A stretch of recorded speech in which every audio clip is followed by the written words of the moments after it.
Welcome to Heavy Soul Part 4, a new venture on Sports Radio Birmingham with me, the Gabbie, bringing you real music by real musicians and supporting B1%. On tonight's show I hook up with Craig Lennon, a singing, songwriting sensation from here in Birmingham. In the heat of the moment, at the birth of a dream. Their music, their words. Craig, welcome to Heavy Soul. How are you, mate? I'm not too bad, thanks. How are you? How's things and how are you? And tell me about yourself. I mean, you're from Birmingham, you're from Solihull. You are a singing, songwriting sensation. We're here on a beautiful Sunday morning. I'm looking at all the imagery around there. Your Paul Weller, your Small Faces. Yeah. You're a musician's musician, and you've got a banging EP out. What I have to say, out to play. Love it. I'm assuming it's about a mate that you probably don't talk to anymore. It happens. It was certainly written. The teachers were all fools. A kind of lyric that references school days, and like in life, we do tend to have fallouts with people. I can relate to that. So tell me firstly about Out to Play. Well, the EP is a sort of a whole is a little bit sort of biographical, so it's about me really. The song Out to Play was really just me trying to remember what it was like being at school and like all those friends that you sort of had when you were younger that you thought you had everything in common with and that you were going to be like best friends forever sort of thing. But as you get older, you never really sort of keep those relationships. Always think that the friends you make later in your life are going to be the ones that are always going to sort of be there for you. So it was just writing about that really, about trying to put my mind in as being a child again. Is that something that it's easy for you to do, put your mind in a child?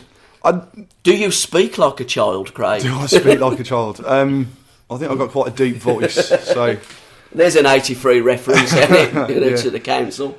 No, I don't. I don't think I find it hard putting my mind in someone else's shoes. A lot of the songs that I do write aren't necessarily about me. That EP, Out to Play, actually is about me and about my experiences. But my first EP, Something's Got to Change, that was me trying to put myself in other people's shoes and writing about their sort of feelings. So I find that quite easy. That's how I write, really. I find it harder writing about myself.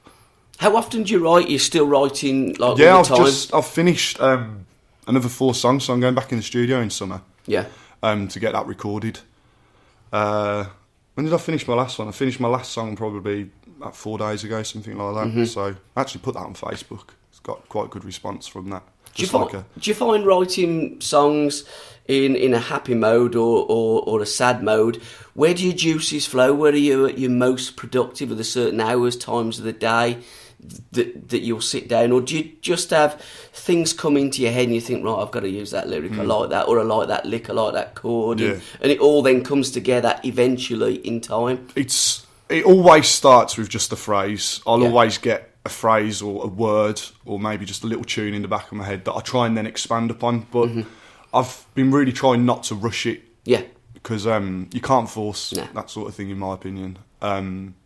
So like the song that I've just most recently written, it still hasn't really got a name. It's called Holding On, Moving On. But that literally just came from... I've got the lyrics here. What did that come from? Well, I mean, it started off completely different. It was a much more upbeat, happy song. And now it's just sort of drifted into being a more mellow tune. So everything can just evolve. I don't think... None of my songs stay the same for very long until I've recorded them and then I keep them. But I think, as I say, as an artist, that's what you do, don't you? You change things. You add little bits on. You might write something. You might write a lyric. You'll reinvent it. You'll reintroduce it, and you just change it around a little bit. It's almost like it's like a river, isn't it? There's a flow to it rather than there's a canal. It's kind of like manufactured. It's what you are. Yeah, definitely. It's you. I don't think I've ever penned one that I've not changed drastically. And gigs, I mean, you're out as well, gigging, aren't you? We're going to talk about your old man later with the Deep Joy events that he puts on and some of the gigs that you're going to be doing, the festivals. So tell me about some of your previous gigs that you've done. Well, I've supported a lot of great bands around Birmingham, but then also outside of Birmingham. Yep. So, the likes of the Universal, Spitfires, we've had them down. Yep. Brilliant guys, brilliant bands. Great to be supporting them. Yeah. I've supported the Stone Foundation before, which was great again. Some of the... Not the March of the Mods. I'm doing March of the Mods for the first time this year. Yeah. I've got one, Nottingham and Birmingham. I'm playing both of those. Scooters for Heroes, I've played that. Yeah. You done a Stevie Marriott birthday bash as And well, the Steve Marriott birthday yeah. bash, yeah. That was good. Really enjoyed that. It was good just to play some different stuff for Yeah. a change rather than my own. But that's what I'm trying to say, because the last time I saw you at the Red Lion with the Spitfires, Yeah. you played a Rifles. Yeah, I did. Didn't you? Yeah. Cover. Are covers things you like to bring into your set as well? I love covers. Yeah. I think, covers really do get quite a bad rep. I think a lot of artists try too hard to do their own original stuff at the beginning. Yeah. And that can get, in my opinion, that can get boring. It loses my... Yeah. It doesn't hold my interest because I can't really associate with it. Obviously, there's things that I will like about. I can pick up on the music. I can pick up on maybe their vocal technique. But if I'm not too familiar with the song, Yes. it's finding a happy medium, really. There's definitely a place for covers. I love it when you go and see the likes of Weller and he throws in a cover. Yeah. I just think it's brilliant. But you're absolutely right. Them covers. And it must be, I guess, easier to have a set of complete covers because it's music that people can relate to, music that they can't. Yeah, definitely. But as an artist, it is so important to perform your own music. And there are so many kids, there are so many bands out there playing brilliant music that for the first time you hear it, you probably think, I don't actually get that. Yeah. Like, I could listen to any album from anybody. There will be a couple of standout tracks. Some of the other tracks you listen on the album, you think they're all right. Once you've listened to the album a couple of 3 times, you think, banging. Yeah. I love it. It's brilliant.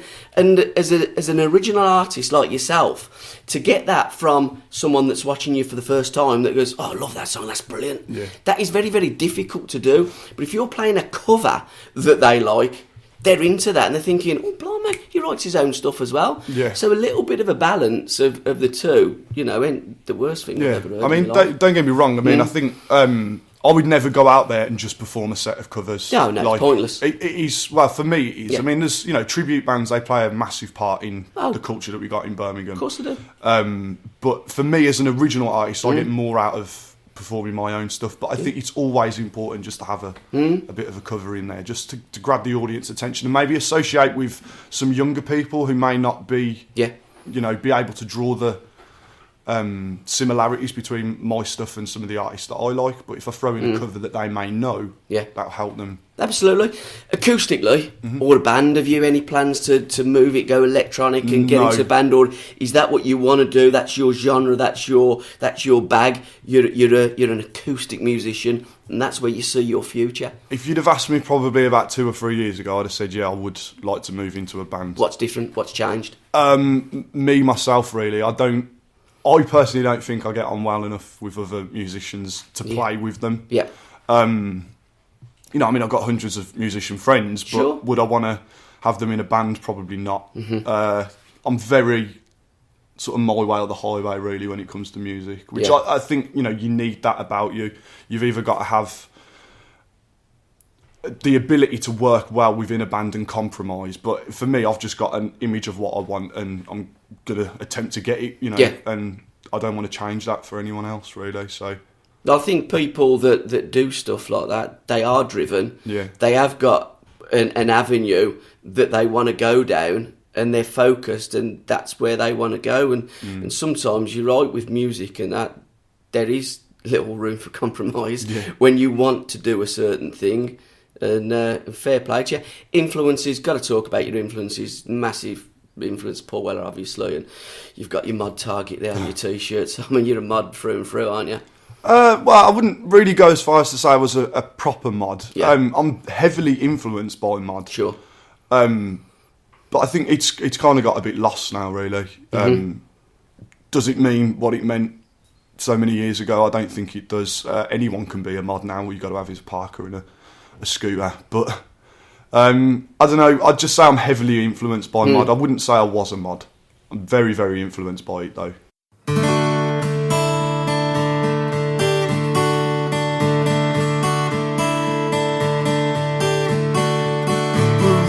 Lit up with the colour of the sky.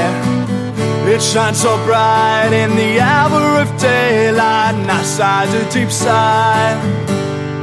It's such a time.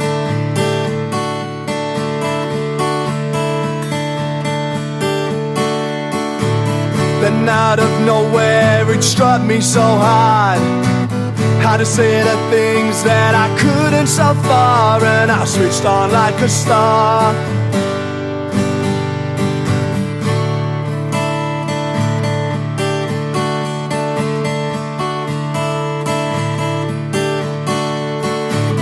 It's just a touch of inspiration, that was all I needed. And just a touch of exclamation, and suddenly I feel again. Oh well, I feel again.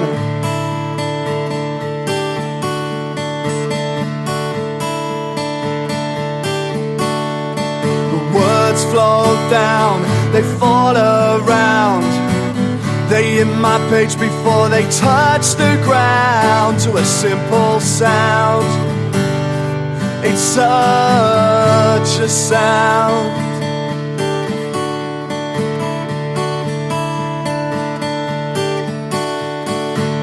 My drawn out days, they have come to an end.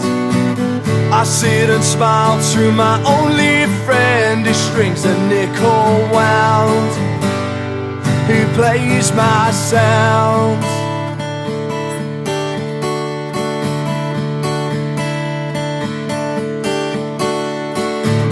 It's just a touch of inspiration, that was all I needed. And just a touch of exclamation, and suddenly I feel again. Oh well, I feel again.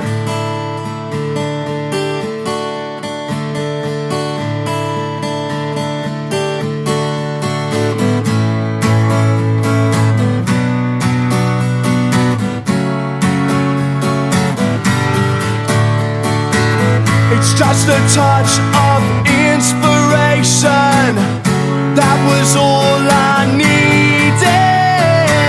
And just a touch of exclamation, and suddenly I feel again. Oh well, I feel again.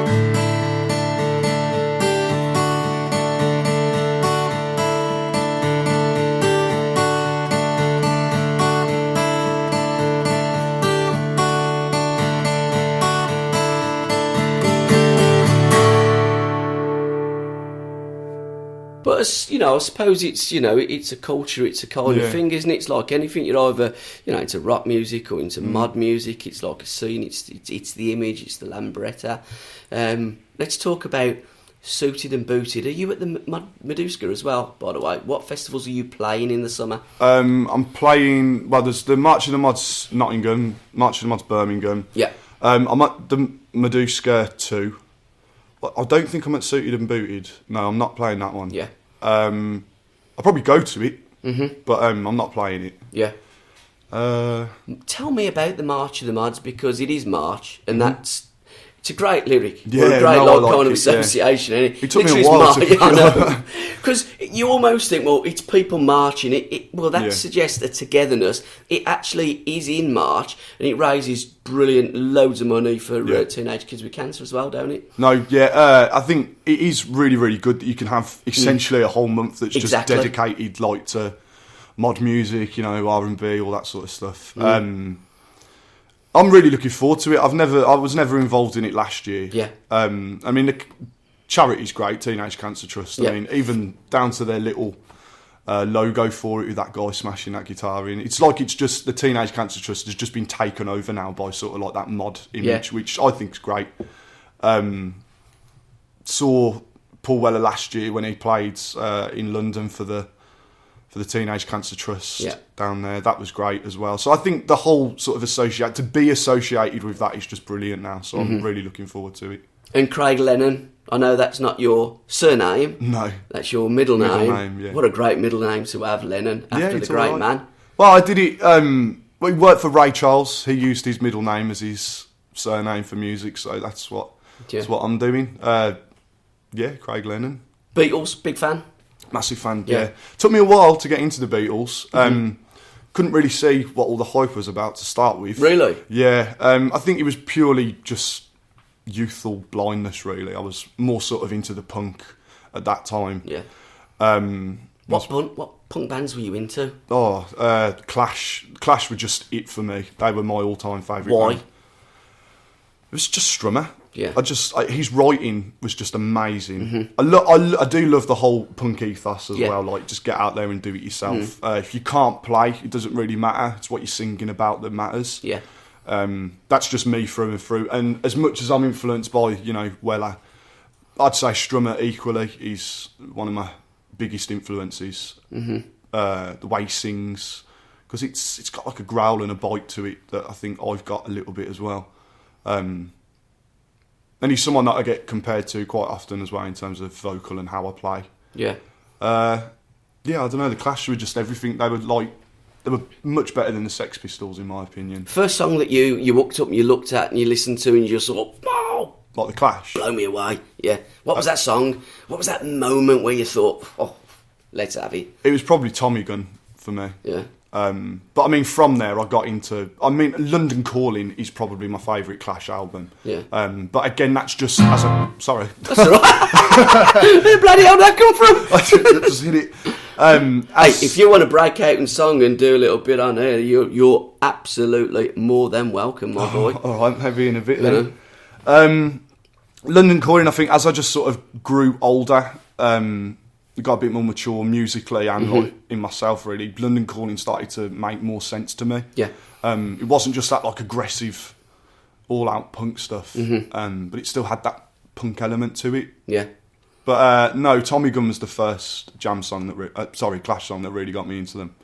And your EP, Out to Play, as I say, 4 tracks on there, blinding, banging, love it. How's it going? How's it selling? How can people link up to it? Oh, I'm glad you asked that question. Thank you. Well, I've still got CDs, the physical copies that I'm selling at gigs. It's been a little bit slow so far, I think, because I keep forgetting to push it at gigs, really. I mean, I always have them on me. Yeah. But I think I do just keep forgetting to like really push them. I've just finished doing a publishing deal with Spin Up, which will get me on iTunes, Amazon, Spotify. Yeah. That's due to be finishing sometime next week. So after next week, I'm assuming, I'm still waiting for the email, but it should be available on all of those areas. SoundCloud, you can get a couple of free listens on there. Facebook, YouTube. Website. What is it? www.craiglennonmusic.com. Yeah.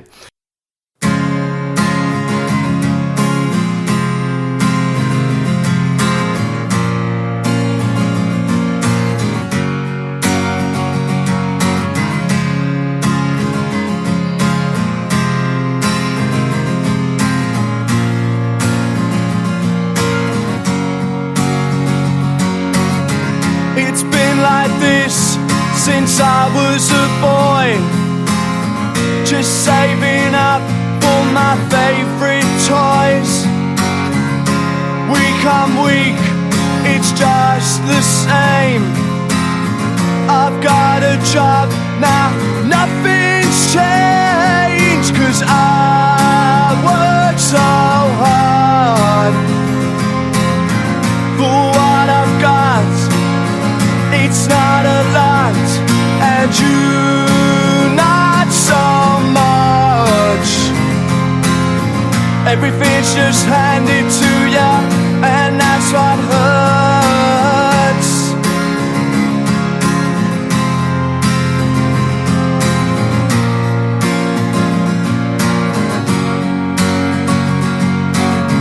I've never even seen fire cold.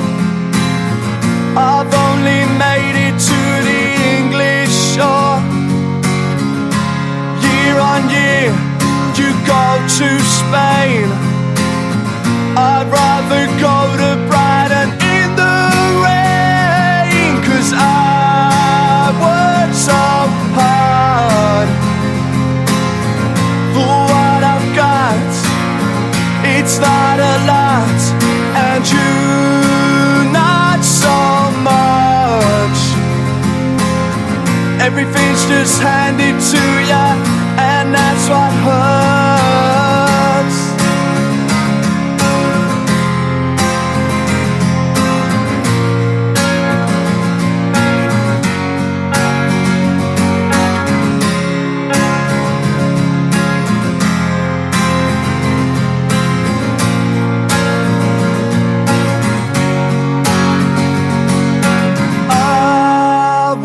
So hard for what I've got. It's not a lot. You not so much. Everything's just handed to ya, and that's what hurts. I work so hard for what I've got, and it's not enough. But you, not so much. Everything's just handed to ya, and that's what hurts.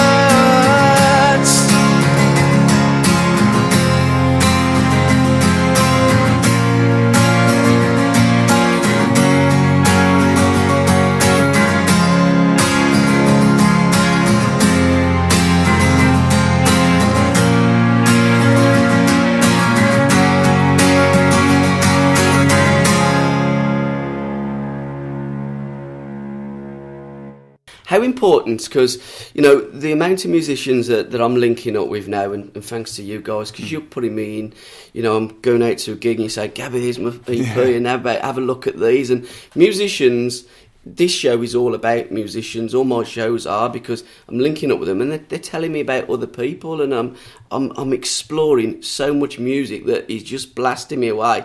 Sadly, it isn't played on commercial radio or radio per se. It is on internet radio stations.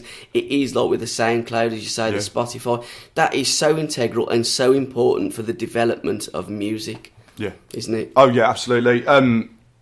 Well, in this day and age, I just think if you're not on the internet, you don't stand a chance. Myself.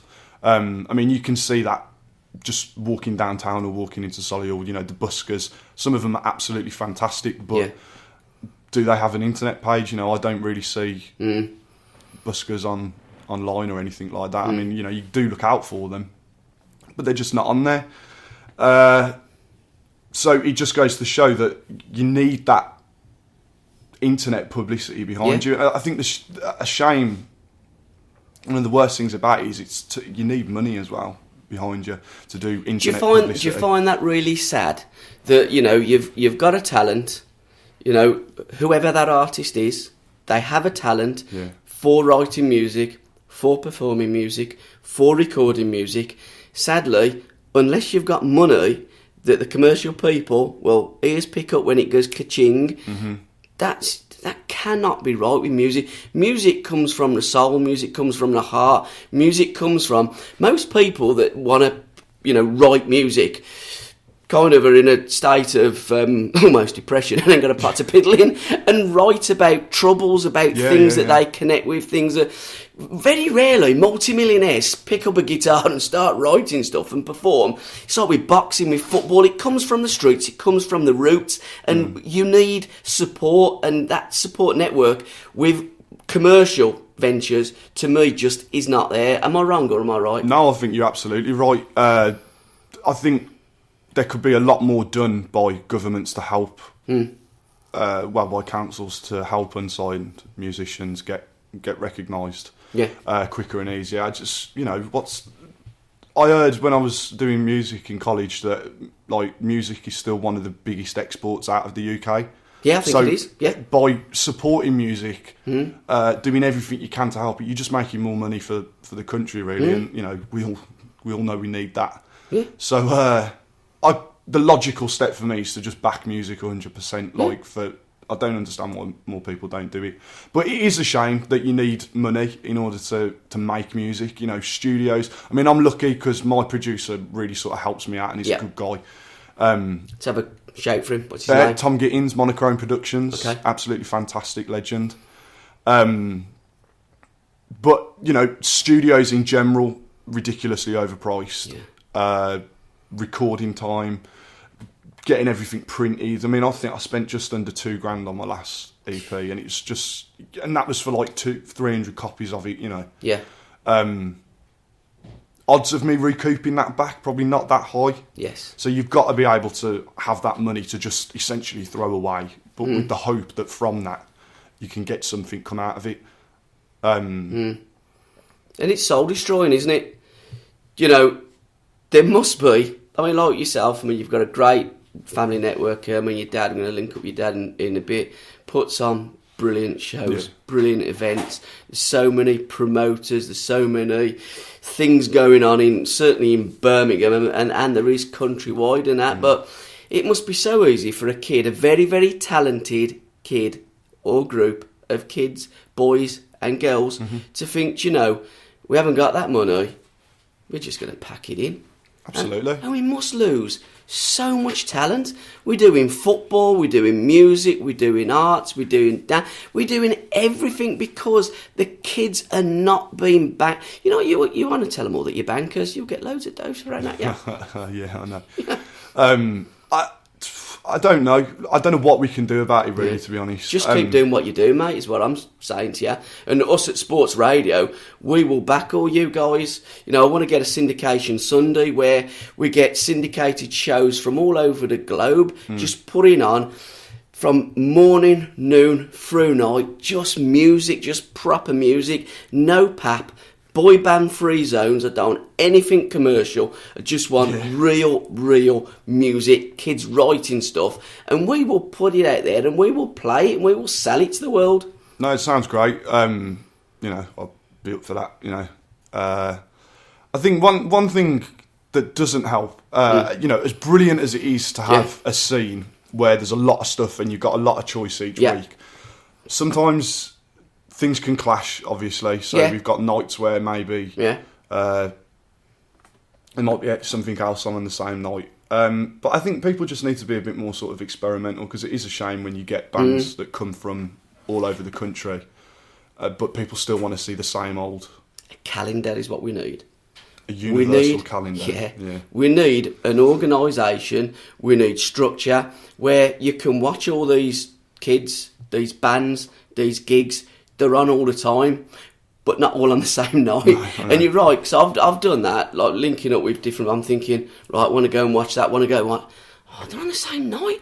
I wish there was on, you know, 2 or 3 nights consecutively running. But that sadly seems to be the way that is, where people are doing their own thing and not through spite. No, I don't think or there not is any, through anything other than, but they're doing their thing, somebody else is doing their thing, and they're putting gigs on, and they must look at it and think, oh God, I wish I hadn't put it on the same night. But there don't seem to be much in the way of that coordination and that management structure, which I think is absolutely vital as well. No, absolutely. I mean, it's got to be hard. I mean, I wouldn't ever want to be a promoter or anything like that, trying to put nights on, because difficult, very difficult. You know, just stressful as well. But I mean, I think people, like I say, people just need to take a chance every now and then, and maybe see a band that isn't the norm, or you know, one that isn't playing every other weekend, and actually check something out that isn't. Absolutely. Isn't the norm, you know. They come from, I don't know, wherever. Yeah. And this is like the one time that you'll get to see him in Birmingham or something for the year. Yeah. And, you know, but you still go and see the same band that you see every week, sort of thing. Keeping music real, keeping music fresh. I'm going to give your old man a shout in here, because I want to know all about his Deep Joy events, because bit of a ledge, it's helped you so much. I mean, a lot of his stuff, you know, you're on there supporting different, you know, acts and that. He brings some top people to Birmingham. And collectively, with the whole group of different people that are putting things on, blown away by what you guys do. You put so much time, effort, and I have to say, love into what you do, because it really does mean something to your music. Music is your life, you musicians. Yeah. And you've all blown me away. No, really, you know, it really is. But rightfully so, you know, talking to my dad and whatever, we wouldn't have. I think that he's one of the main contributors to the scene that we've got here in Birmingham. Really, we wouldn't have that sort of scene in Birmingham if it wasn't for him. He does actively seek bands from outside of Birmingham. Does tries his bloody hardest to get people to go to them as well. Mm-hmm. I know. And then what he's done for me as well, I wouldn't be where I am now if it wasn't for him sort of helping me, putting me on, finding me gigs, all that sort of stuff. So brilliant as a promoter, fantastic as a manager, even better as a dad. There you go. Come on in, mate, jump in here. He's there, he's all Billy Big Time, sitting in here. He thinks I'm going to come over to him. No, I tell you, I'm going to need new knees the way I'm doing all. Should we come and sit? Let's sit on this chair here. Because my knees, I tell you what, you get to the age of 50 and your body starts to pack in, don't it? Mez, DJ Sunflower. I mean, God, you've got so many names. Tell me all about your events. Tell me all about what you're doing and that, because you're an absolute legend, mate. And all of you people that are putting events on, because, as I always say on all of my shows, if it isn't for people like you, isn't for venues, isn't for pubs, isn't for all these backing, unsigned, youthful, vibrant bands, they don't come through the system and they end up doing other things as well, and probably a lot of times going into crime. So you're doing so much great for society, but you get nothing in return from the society that you're helping. Yeah, it's difficult at times, and it can be really frustrating. I'd love to put more on for young people, really. Yeah. And that's something I'm thinking about doing, having a chat with the gaffer, the pub, and seeing what we can do. But I think there's a slight bias there, because I just want them to stop listening to crap and start listening to decent bands. Do you know what I mean? So I'd like to kind of try and convert people. Like we had the Spitfires on, and you came and you saw how good they are. They're a top band. But sadly, really, the room's full of people our age. Yes. And it should be full of young people. Yeah. Really. So that's been a little bit between my teeth at the moment. I'd like to do, but it's it's an educational thing, isn't it? And largely the kids that they're listening to their radio stations, and their radio stations are not playing. It's almost like a chicken and an egg. We've almost got to, musicians, join together, reinvent the wheel and sell that. We need a new John Peel. Yeah, absolutely. I think it's difficult because it's all blamed on Simon Cowell and all that, and he's certainly got a lot to answer for. Yeah. But you've got television programs, you've got the radios, and they're just playing the same rubbish, and they're just promoting the same rubbish all the time. But then you've got to look at, it was different when we were kids. We could get in pubs, and the gaffers could, if the gaffer was caught selling beer to a 17-year-old, you got to slap off the copper. Don't do that, mate. You know what I mean? But now they get shut down and whatnot, so they've got to have this under 21 or over 21 or over 25 policy. And I think that makes it difficult for kids to go out and access bands, really. You know what I mean? 100%. When I interviewed the Spitfires on one of my Every Soul shows, Billy was saying exactly the same thing. Yeah. It's difficult. And then when the kids do get into these bars, it's like £3, £4, £5 a pint. Yeah. They can't afford it. It is. It's just frustrating. You need a network, and people need help, and I just don't see that help is there. No, it's not. And I think the council really should take some responsibility. I think they don't know what's going on under their nose, and if they got out and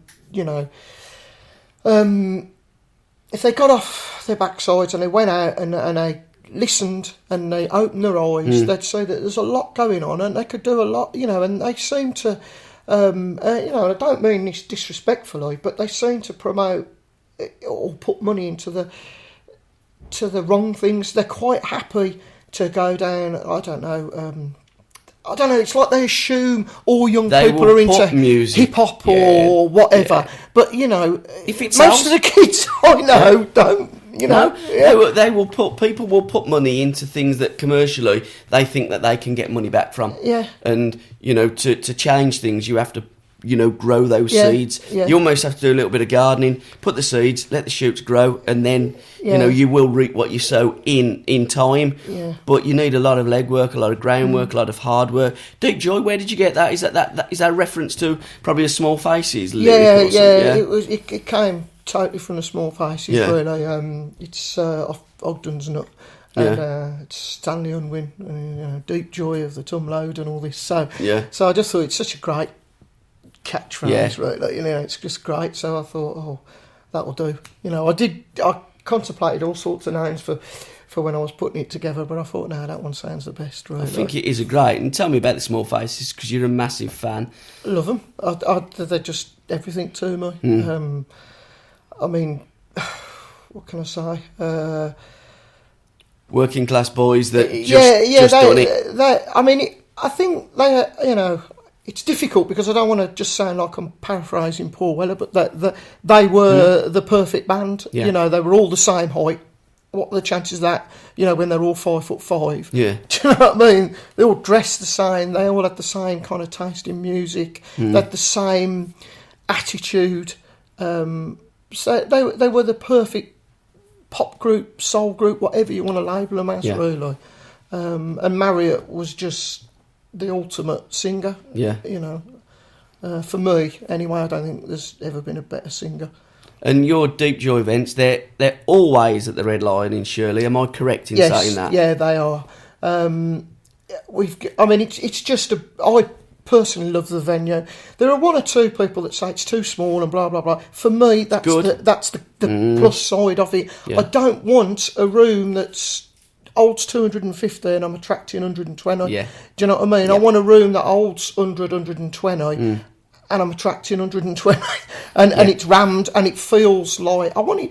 I mean, okay, the decor and everything. You're never quite going to get it as it was in the '60s, but I wanted it to be like a kind of old club that you used to have. Yes. Off Oxford Street, or the 100 Club, or something like that. Yeah. Just wanted that feel to it, really, so that you were right up front with the bands that you put on, and And also, if people want a little bit more space, they can go out in the beer garden, can't they? It's a great little venue. Yeah, and you have got that movement, where you've got people constantly going out for a fag or whatever. So you have got that, and the thing that always gets me is even when I've sold out, and it's absolutely bursting at the seams.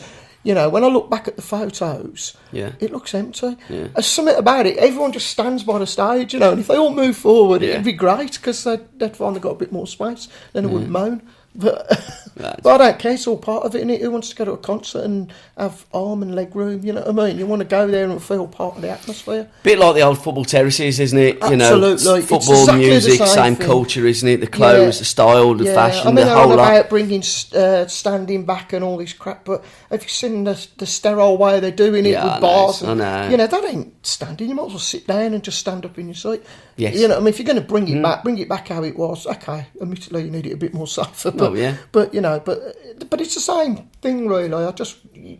You don't have the atmosphere in a football ground seated. Yeah. You don't have that in a gig if you're seated. No, absolutely. And it is. We've talked with the little legend over there about the March of the Mods. We're certainly coming up then to May and June, and we've got some great festivals in Birmingham. Tell me about them, mate.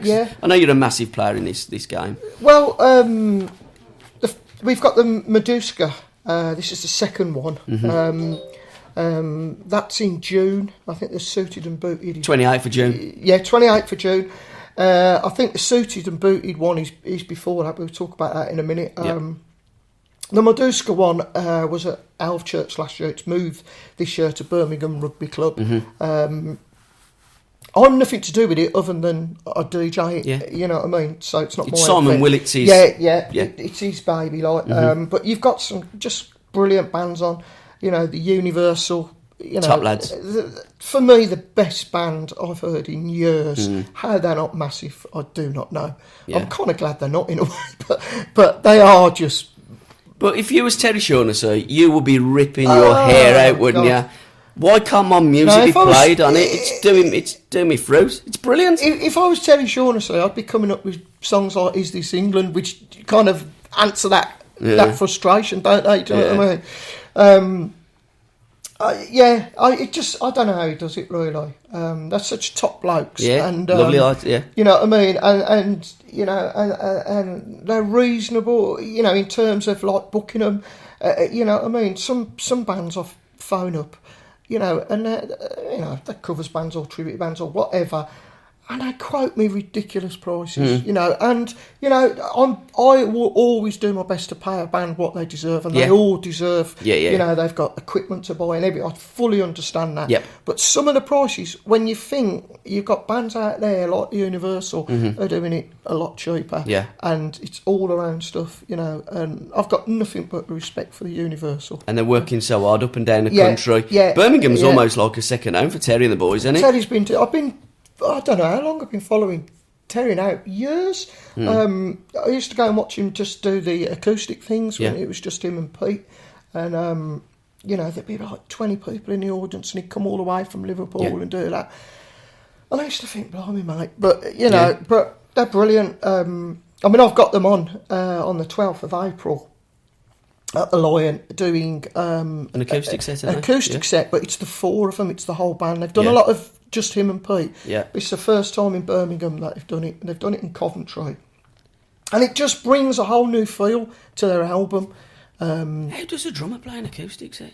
Well, it's kind of semi-acoustic. I was going to say. Yeah. It's not totally acoustic, but it's just... the feel of the music is different, you know what I mean? I love watching them acoustic. I love watching them electric. It's stripped back. Well, you know with Days of Speed and all that. Yeah, exactly. But yeah, just to get back to the Medusa, you know, you've got the Who, 00, brilliant Who tribute band, absolutely brilliant. Danny and the Swamp Men, Rockabilly, good lads. Rockabilly, I know Ed well. I'm looking forward to seeing them because it's something different, and I like something different. GTs, I don't know much about them, but I've been told they're really, really good. Rudy and the Revolvers, great ska, bit Northern Soul. Craig's doing his bit. Spitfires, what more do you want? Yeah. You know what I mean? What great lineup. Absolutely great. So that's going to be good. And then before that, we've got the Suited and Booted 2-day event in Elf Church at the place it was on last year. Is that the 24th and 25th of March, isn't it? Yeah. Sorry, March. May. Yeah. And that is really going to be something great as well. There's some fantastic bands playing that as well. You got to get go. I mean, another band I'm just so 100% behind, just brilliant. I'm just trying to think who else is on that one. You've got the beautiful South Martins, who are a quality tribute band.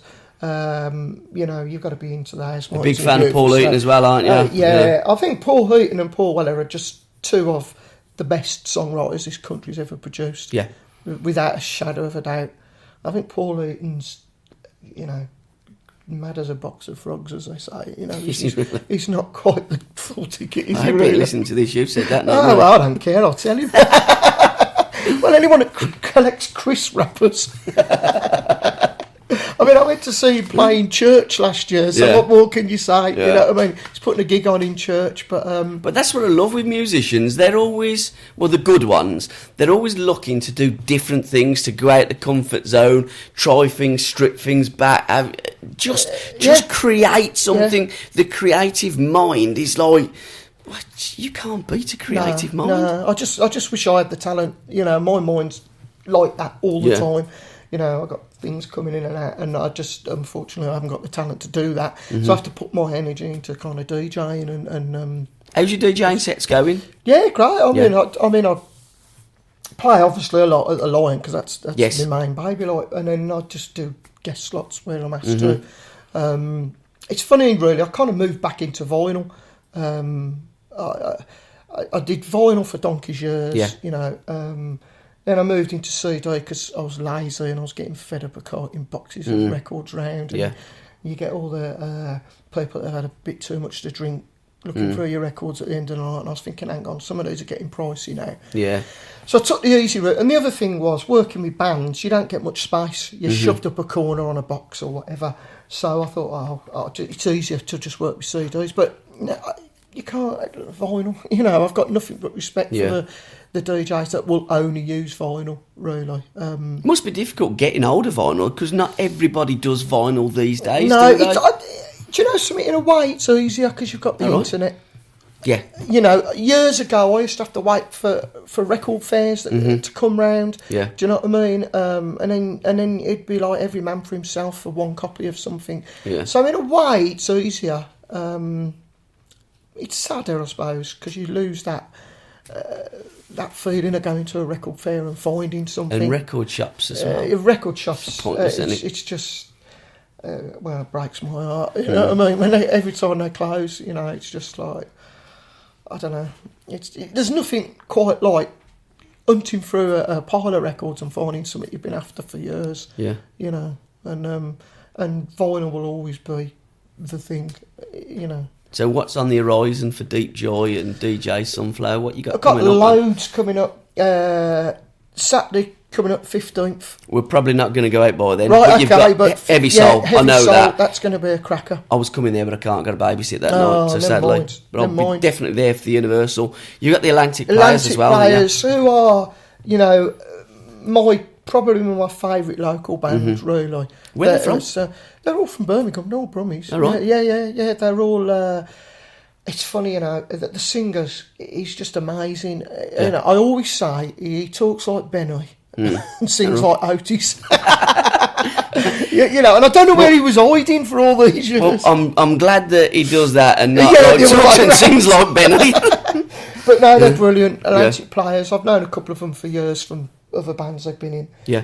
Then we got the Universal thing. The thing we're doing with that is I want to try and get like a nice cafe kind of atmosphere. Yeah. It's going to be it's going to be very different for what I do normally. Craig's supporting, and we've got Jane James, he's supporting local young singer just coming up. She's doing that. I've got on the 9th of May I've got DC Fontana, so I'm looking forward to that one. It's the first time they play for us. How good are they? And tell me a little bit about them as well, because I want to talk about they're brilliant. They've been going donkey's years. They've had several lineup changes. And I'm not, if I'm absolutely honest, I'm not sure who's singing for them now. They used to have Carla Milton sing, and she was a tough act to follow. She left to go solo, and then they had another girl, and I don't know if it's still the same girl, because I haven't seen them for a while, but they're kind of, you know, very kind of 60s groove and Hammond-led soul. Yeah. Brilliant band. And then the one that I keep having problems putting on is the Romleys from Liverpool, who they're great. They're kind. I don't know how you describe them really. They're kind of there's a touch of Kinks in there. There's a touch of Mersey beat in there. There's a humour in there. But every time I try and put them on, something crops up, and I moved them last time because there was too much on, and I really want to get them a crowd. Yes. I want them to come and for people to see them, and of course I go and put them on now. What happens? Mr. Weller goes and plays Warwick Castle. Yeah, takes half my audience. You know, but I'm going to stick with it. You know, we've got to get them on. They're great. You know, and I just want to put all these bands on from around the country, and you know, Craig was saying it earlier, but I just, you know, I'm not criticising people, but I wish they would to give people a chance. And, you know, a lot of these bands that are on, you can see them every week. You know, if you miss them Friday, you can see them Saturday. If you miss them Saturday, they're on next Saturday. You know what I mean? Some of these bands, you see them once, twice a year in Birmingham. And your events, I'm looking at your calendar there, probably one a month. Is what you do. Kind of averages out like that. Yeah, sometimes they're doing the same. Yeah, sometimes. I mean, March was quite a busy month. I did move the Romney, so that made it a bit easier. But we did, we have a lot on. I mean, I don't do anything. I tend not to do anything sort of August time because everyone goes away. I've got October. I've got Tommy going on, so it's a punk thing, and I might be having another band on with them as well. And then later in the year, I'm looking at kind of putting a few more bands on as well. Sort of October, November time. Well, August time. We done a Kingshurst event last year. Yeah.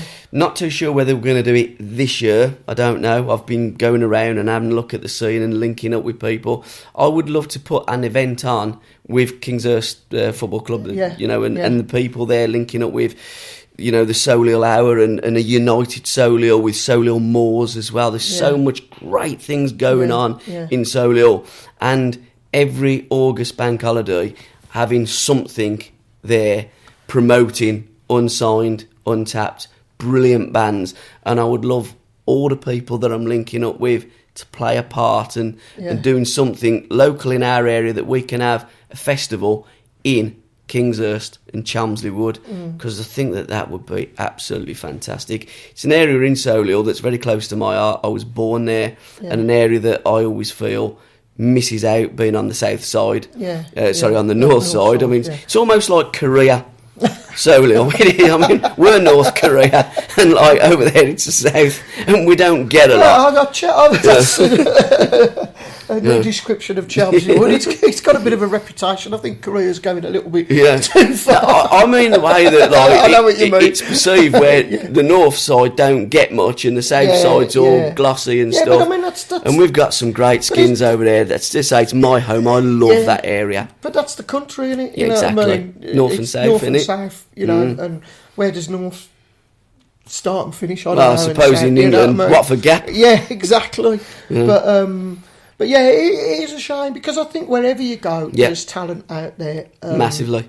And you know, I am totally disillusioned with the music scene, the mainstream music scene. I have been for a number of years, and I know I moan on about it, but then people remind me there's stuff out there, and you know, and they're right. There's loads. You know, I only recently Craig played in Solihull in one of the department stores. They were doing a charity event, and there was loads of people on there. And I can't remember.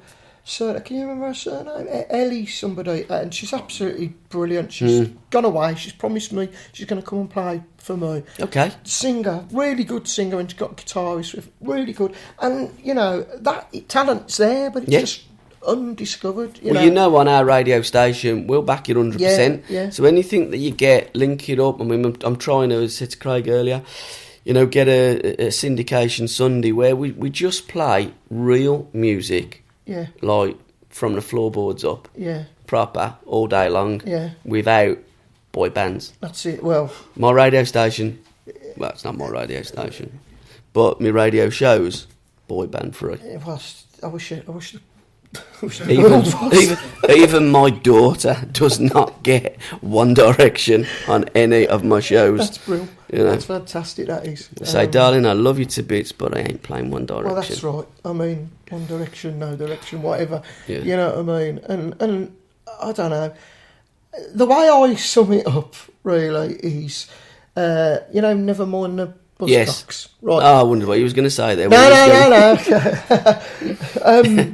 Never mind the buzzcocks, right? I mean, it's a pile of crap now, but years ago, when it first started, they had the identity parade, right? Yeah. And they used to bring out these people, and they were like people I could associate with from 20 years ago, and you'd be going, well, which one is it? And you'd be sitting there on the identity parade. Now they wheel out someone from 18 months ago, and that sums it up, really, because they're selling chips in McDonald's or whatever, or doing whatever they're doing. Reality TV shows, jumping out of aeroplanes. And you're thinking, I know. You know, 18 months, you know. I know, it's throwaway society, isn't it now? It's all regurgitated garbage. It's just crap. Yeah. It's just utter crap. Yeah. But don't start me off, because I've got a reputation for moaning. And well, you and me both, brother. You know, I mean, well, what is it?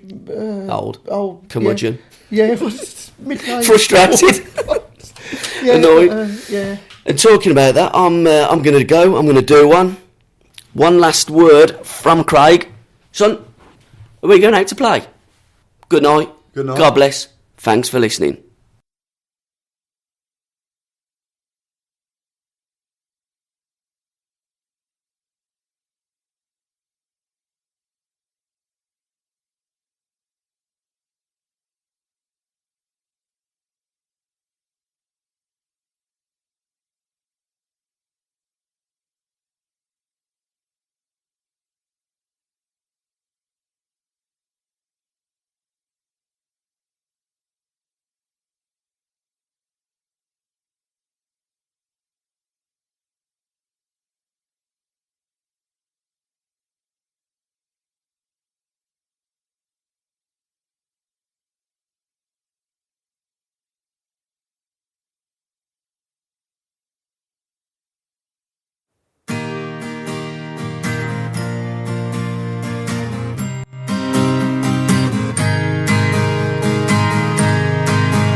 sorry that I've got to go, 'cause I'm late for work already, don't you know? 10 years ago today, we went our separate ways, and I never thought I'd see you again. What have we become? We were the best of friends. Now there's nothing that I want to say to you. Are you coming out to play? I really wish that I could stay. Fighting in the yard, and you were so hard.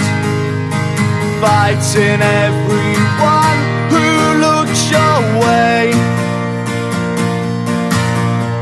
Detention after school for breaking all the rules, but it was never us, and the teachers were fools.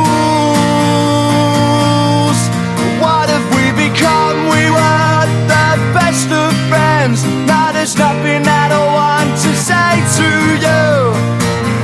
Are you coming out to play? I really wish that I could stay. You know, I really wish that I could stay.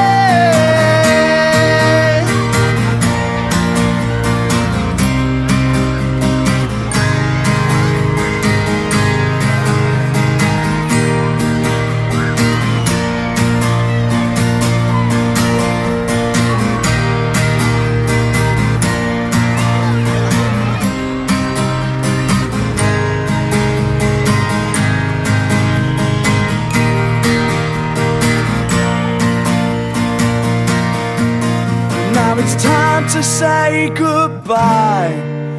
I've really got to fly. We were the best of friends. Now there's nothing that I want to say to you. Are you coming out to play? I really wish that I could stay. You know, I really wish that I could stay.